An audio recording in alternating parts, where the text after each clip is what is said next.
Welcome back to today's video. We're doing a little bit of a different style, a little bit of a track battle type POV drive type video. We do have a nice little battle shaping up here between the two other cars in front, three cars including myself, NB Miata in front, and then a red Civic in front of him. As you'll see later in the video, that doesn't exactly go to plan.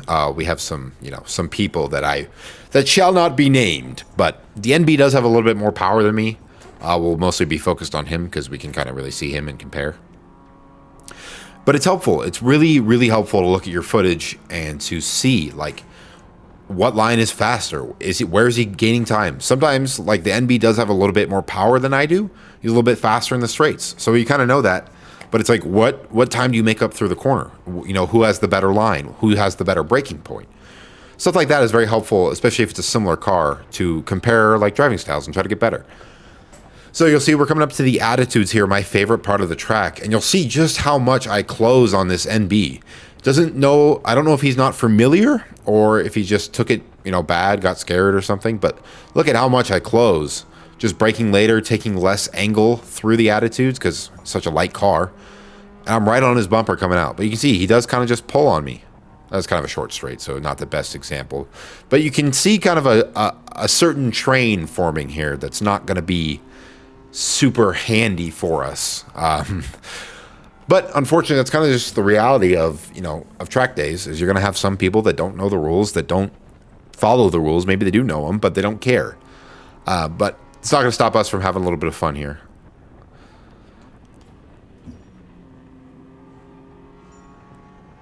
Look at the whole group of cars. So you'll see I should have done with this, not on this lap, but the next lap.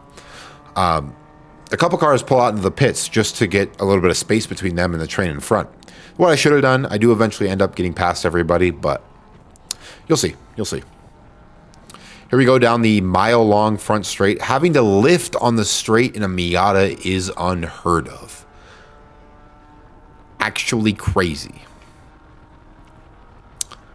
But as you can see, I'm right on the bumper. You can't really send a move in this session, or else I would have. But this NB in front of me is a good driver, and I kind of want to respect him, and, I want to follow him.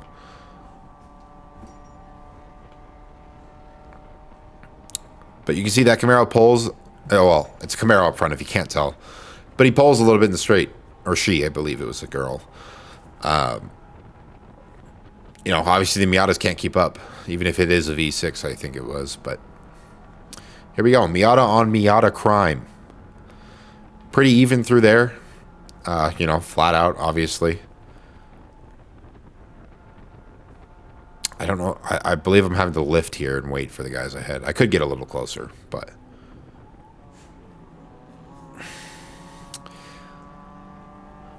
But we are waiting for that green Miata up front to get past the ND.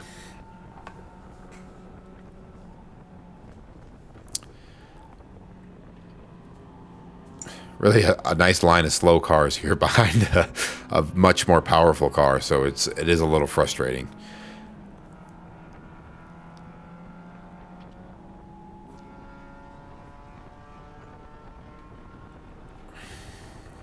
Again, coming up to the attitudes here. The Camaro up front really has nothing in the attitudes, so we are crawling through here. And that's saying something in a Miata.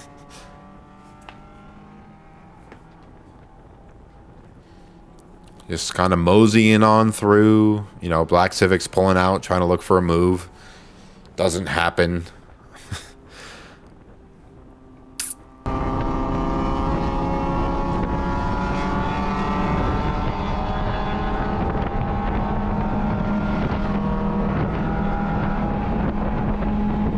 As you can see here, that green ND Miata does make it past the Camaro. This black Civic that's next in line does have, a decent bit of power, so he's going to make it past down the straight. You'll see two cars peel off here into the pits, I believe, on this lap. Just the one, actually. But smart move by him. I kind of wish I would have followed him. But, I didn't, and here we go. My Miata is just about the slowest on the track down the straights, so either he's lifting off or we're getting a good slipstream. Something's happening, but I kind of have to take a second here and remind myself that I can't just send it on him. You know, this isn't iRacing. So we slot back in behind him, but that does distract me for half a second, and you'll see what happens.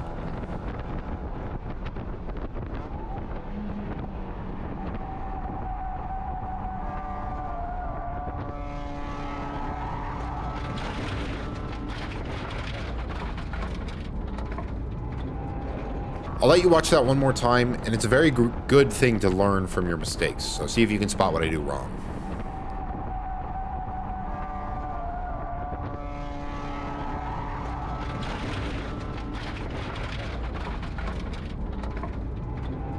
Were you able to catch what went wrong? Let's watch it together now. So if you paid attention on the previous lap, you'll notice the car in front of me even turns in a lot later than I do. By turning in too early, I create too tight of a radius. We're asking more grip from all four tires, but mostly the rears. And the rears simply said, I don't want to do that anymore. And, you know, it's either spin or correct and go in the gravel. And I did have a safe entry, and we were all good. However, since that silver Corvette, or Camaro, not a Corvette, that's for sure, is still up there, I was able to catch up rather swiftly. Took me about one lap, actually, which is... I mean, it is a long lap, but that's a quick, you know, that Camaro is going slow. But yeah, we'll get it up to the back of this guy, and you'll see what happens next.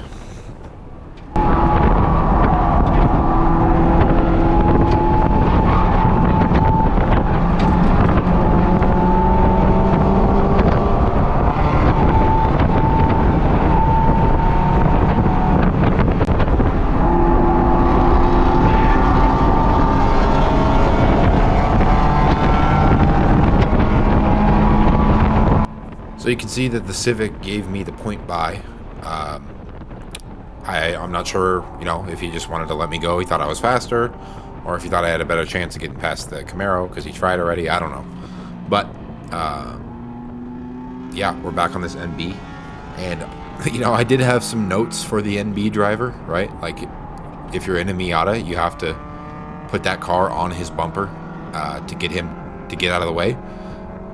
And he gives the point by and doesn't let off throttle in a Camaro, which is never going to work. And there goes the C8. I think that's a Z06.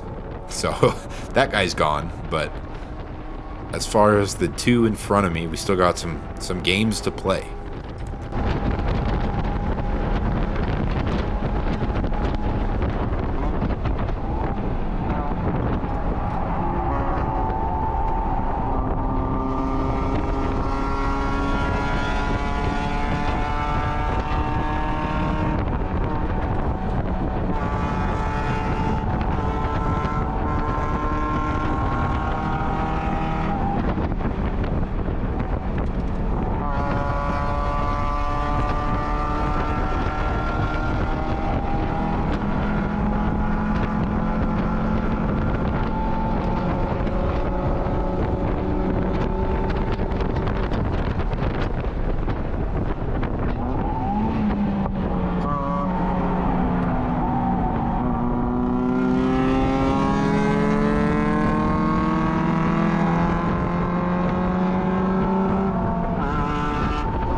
As you can see, a little head shake of disapproval. At this point, I was getting pretty frustrated, both with the car in front of me and the Camaro. You can see that the Camaro went offline there, and you're probably wondering why the NB didn't go for the move up the inside. So this was passing on the left only at this track day. Point buys weren't required, but you could only pass on the left. So basically, down that straight, if they didn't let you by, you weren't going to be able to pass them. So, you know, as you can see, I'm getting real close to this Miata here. I'm like trying to hurry him up and get, you know, put himself right where that Camaro's not going to forget him. You know what I mean? Like basically touch him. Not only that, but you can get in the slipstream with these little powered cars and, you know, try to pull up close to him a little bit. There's a C5 Z06, I think. So this guy's also going to be gone. Oh, a little lock up there. just overall, just a frustrating, frustrating to be stuck behind some guys that, you know, maybe it's their first time and they don't know, or, you know, they're new at this, and it's fine. Everybody's learning, but you got to know when to be respectful and when to get out of the way. So as you can see, I'm wanting to get past this Miata here. He's holding me up a little bit at this point.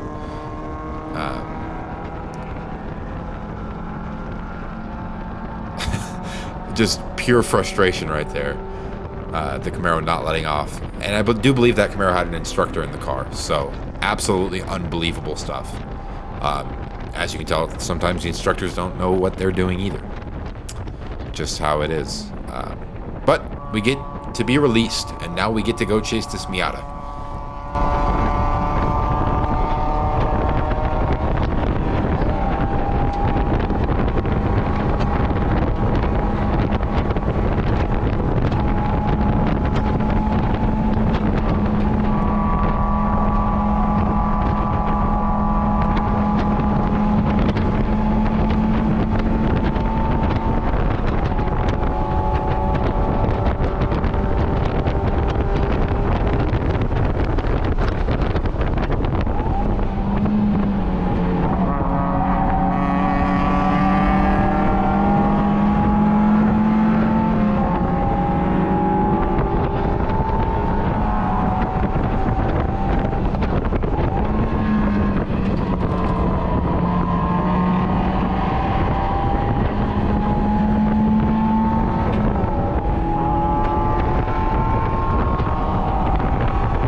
Just like that, there's the checkered flag, and the session's over.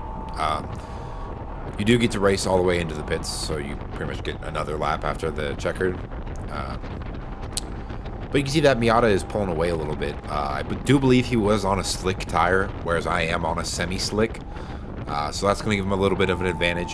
He has a hard top, which does also limit drag compared to the top down.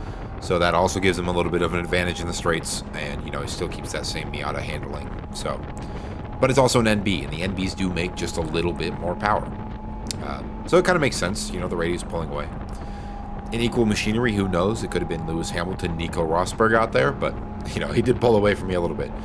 It does kind of suck being the slowest car on the track, but, you know, it's not really about that. It's about learning. It's about getting faster, and I think that session I definitely learned, got some more experience, and got faster, I would say. Another interesting piece to the mix, it starts raining on the in-lap. You can see the raindrops on the windshield there. You know, obviously not hard enough or long enough to make the track wet or noticeable really at all. Actually, towards the end, I do think that I got a little bit slippery, just because, you know, it was starting to get a little wet down towards the end of the track, but always interesting, changing conditions. It's my first time experiencing it in real life, even though it didn't really go wet-dry, but a semi-slick, it should be decent at both wet and dry. You know, obviously not full wet, but yeah, I think that I hit a curb or something and noticed it was a little bit slippery compared to before, but yeah, just like that, there's a session in the books, 20-minute session. A little bit of a different style video today. I hope you enjoyed it. If you did, be sure to like and subscribe for more. I do like making these kinds of videos, and I would love to do more like track battle stuff if my car could be faster. Need some parts. I would also love to have a lap timer, maybe some real driving gloves. But other than that, that's all I've got for this video, and I will see you in the next one. Peace.